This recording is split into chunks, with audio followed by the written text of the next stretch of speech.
Bom, nas últimas semanas nós vimos o Bitcoin sair de 120 mil dólares para casa dos 80 mil dólares. Uma queda de 30% ou mais. E nós vimos as pessoas comentando, cara, será que é o fim do ciclo? O Bitcoin morreu? As Treasury Companies vão quebrar? Será que está na hora de comprar? Será que está na hora de vender? Será que eu espero? Será que eu espero um melhor momento?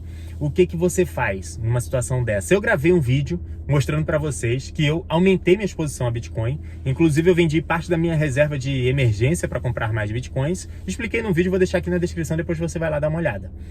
E além disso, eu fiz de novo. Depois que eu gravei aquele vídeo, eu tirei mais um pouquinho da reserva de emergência, comprei mais Bitcoin quando ele caiu lá para uns 80 mil dólares para aumentar a exposição a Bitcoin. Só que depois disso, eu já estava sem dinheiro, no sentido de, pô, não vou aportar mais, não vou queimar minha reserva de emergência toda. Mas como é que eu posso aumentar a minha exposição à valorização do Bitcoin? E aí, eu fiz um move na minha carteira, que é o que eu vou comentar contigo no vídeo de hoje. Vamos lá. Eu sou Alexandre Filho, seja muito bem-vindo ao nosso canal do YouTube aqui. E a primeira coisa que eu tenho para comentar contigo é o seguinte: a carteira de investimento, eu já comentei com vocês outras vezes aqui no canal, ela é uma extensão das crenças que você tem.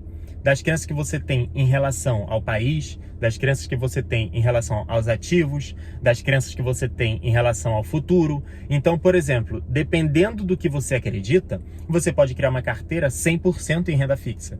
Tem gente que tem carteira 100% em renda variável. Tem gente que tem carteira que é 100% Bitcoin.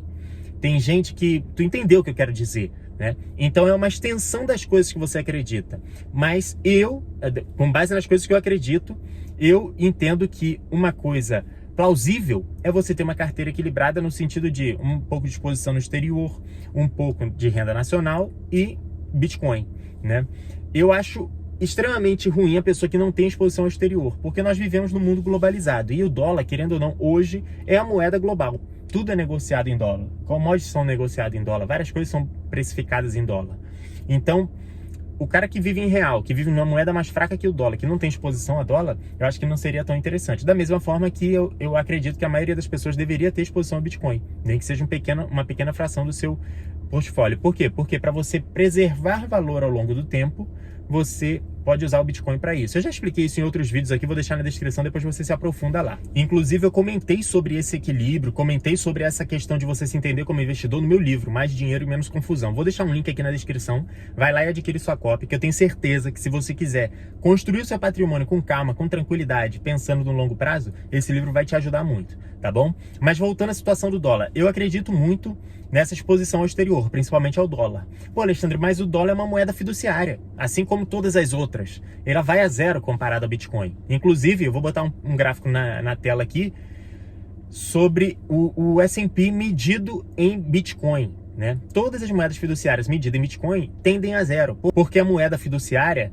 tem inflação. E o Bitcoin, ele é deflacionário. Então isso conta melhor para o Bitcoin do que para a moeda fiduciária. Porém, o dólar, cara, parece que ele sempre arruma um caminho de manter a hegemonia da moeda global. É impressionante. Antes tinha lastro em ouro. Quando foi para sair do lastro em ouro, ele falou com todo mundo: galera, é o seguinte, todo mundo traz o ouro aqui para os Estados Unidos, eu vou dar dólar para vocês, e aí tá tudo guardado aqui comigo, fica tranquilo. Beleza. Todo mundo negociando em dólar. Aí tirou o lastro do ouro. Putz, agora o dólar vai a zero, né? Só que ele fez uma reunião com o mundo inteiro falando: galera, vou tirar o lastro do ouro lá, mas o preço do petróleo tem que ser negociado em dólar. Então, demanda do dólar global. Tirou o lastro em ouro, mas ficou com demanda global, que é conhecido como petrodólar, né? Agora, com a criação do Bitcoin, agora que eu digo assim, o Bitcoin já tem 15 anos, né? Agora o Bitcoin, o que ele fez? Mais de 15 anos, inclusive. O dólar começou a ter demanda global, por quê? Porque criaram-se stablecoins, o SDC e o USDT, que são lastreados em títulos de tesouro americano. As empresas nada mais fazem do que comprar título do tesouro americano e deixar esse dólar sintético, esse dólar digital para você negociar ao longo do mundo, do que você quiser fazer. Então, isso traz outra demanda para o dólar. Então, é inegável que o dólar das moedas fiduciárias, na minha opinião, é a moeda que você pode manter para um mais longo prazo, vamos dizer assim, com mais confiança. E pensando nisso, eu tenho exposição ao exterior.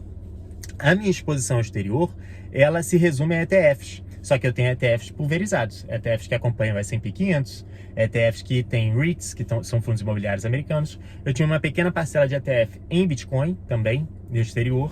Eu esqueci de comentar sobre a carteira de ETF nos Estados Unidos. quando você tem uma composição de índices dentro da sua carteira, é natural que o seu resultado seja a média daqueles índices que você colocou na sua carteira, sendo que o peso desses índices vai de acordo com a exposição que você tem a cada um deles. É como se fosse uma média ponderada. É como se fosse, não, é uma média ponderada.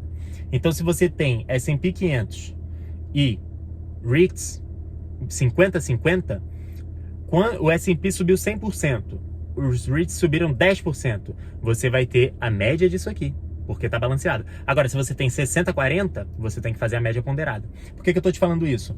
Porque dependendo da exposição que eu coloco na minha carteira de ETFs de Bitcoin, ETFs de S&P e ETF de REITs, eu tenho uma performance maior ou menor de valorização. Mas, e com relação a dividendos também, como os REITs pagam mais dividendos, eu tenho mais dividendos se eu tiver maior exposição a REITs ou menos dividendos. Inclusive, eu vou botar um gráfico aqui curioso. Ó. Se você for ver só o S&P, olha a valorização que teve nos últimos 5 anos. Tá? Agora eu vou colocar a comparação do S&P com os REITs. Olha a diferença de valorização. Os REITs valorizam muito menos. São fundos imobiliários, é natural que valorize menos do que as empresas, beleza? E dos últimos 5 anos eu vou botar um ETF que eu não vou botar nem de Bitcoin puro, vou botar de DeFi, que ele basicamente acompanha o Bitcoin também, só que tem outras coisas dentro, para isso aqui não soar como uma recomendação, tá? Inclusive nada disso é uma recomendação. Olha a diferença de valorização com a exposição ao Bitcoin. Isso porque está na janela de 5 anos e o ETF não tem esses 5 anos. Né? Então chega a valorização do S&P fica lá embaixo. A valorização é muito maior quando comparada com o Bitcoin. Então se você levar isso em consideração e você ainda está em fase produtiva, às vezes vale a pena essa exposição ao ETF de Bitcoin para surfar um pouco dessa valorização. E aí eu pensei, rapaz, como eu quero aumentar, daí que veio a ideia. Pode ser uma ideia completamente errada, ou pode ser uma ideia que vai dar certo daqui a alguns anos. Você vai me dizer aqui nos comentários. O que você acha? Você acha que eu errei em fazer essa decisão? O que eu fiz? Eu peguei e quis aumentar minha exposição ao ETF de Bitcoin. E aí como é que eu fiz? Eu vendi meus ETFs de REITs e aportei em Bitcoin.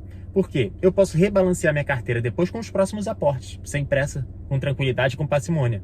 Mas eu quis aproveitar o momento do Bitcoin para pegar um bom preço e capitalizar esse dinheiro ao longo dos meses, dos anos. Tá? Me diz aqui nos comentários, foi uma decisão errada ou uma decisão certa? Alexandre, mas comprar ETF de Bitcoin não é comprar Bitcoin. Exatamente, não é mesmo. A pessoa que compra um ETF de Bitcoin, ela não tem Bitcoins.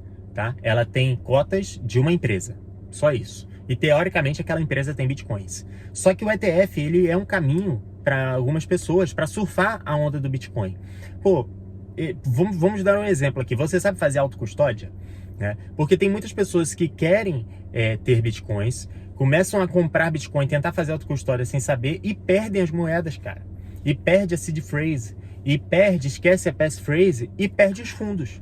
E às vezes o ETF, ele pode ser uma opção para fazer parte do teu portfólio, para surfar essa valorização. Outro ponto interessante, para sucessão patrimonial, o ETF já acontece de forma natural.